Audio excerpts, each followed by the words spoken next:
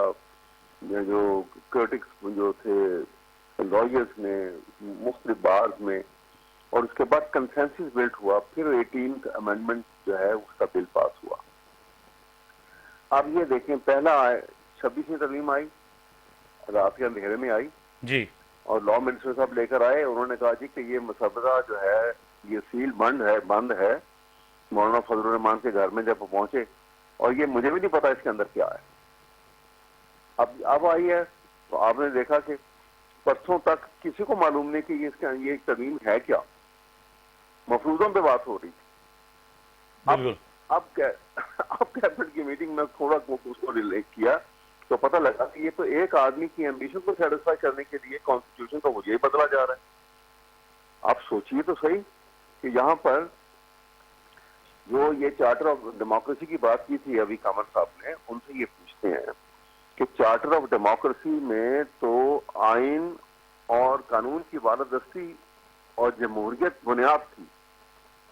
آپ بتا دیجئے کہ کہاں آئین ہے, کہاں قانون کی بالادستی ہے, اور کہاں رول آف لا ہے. ٹھیک ہے احمد صاحب, میں جو ہے خرم مفتی صاحب کی طرف جانا چاہوں گا, میں ان کی طرف جانا چاہوں گا. آپ نے جو نقطہ بیان کیا ہے کہ جی قانون اور قانون کی بالادستی کہاں ہے, مگر اور جو نہیں آگے بڑا سن لیجیے نا, آگے یہاں تو سارا ایمفیسس اگر آپ کو غور دیکھیے گا تو سارا زور جو ہے وہ آرٹیکل 243 کے اوپر ہے.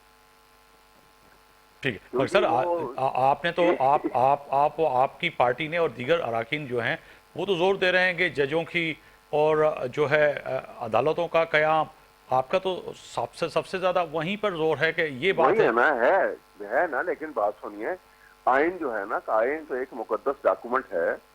اس کو تو آپ نے ایسا بنا کے رکھنا ہے کہ جس کے اوپر کوئی انگلی نہ اٹھا سکے. ٹھیک ہے سر, میں روکڑی صاحب کی طرف جانا چاہوں گا. روکڑی صاحب, آپ سمجھتے ہیں, آپ کا ٹیک کیا ہے, نقطہ نظر کیا ہے کہ جو احمد عویس صاحب جو فرما رہے ہیں کہ آئین کو یہاں پہ تو دفن کرنے والی بات ہے, کیونکہ پاکستان تحریک انصاف کی میجورٹی کے جو اراکین ہیں یا لیڈرشپ ہے ان کا بھی یہی ہے کہ جی آئین کو دفن کر دیا.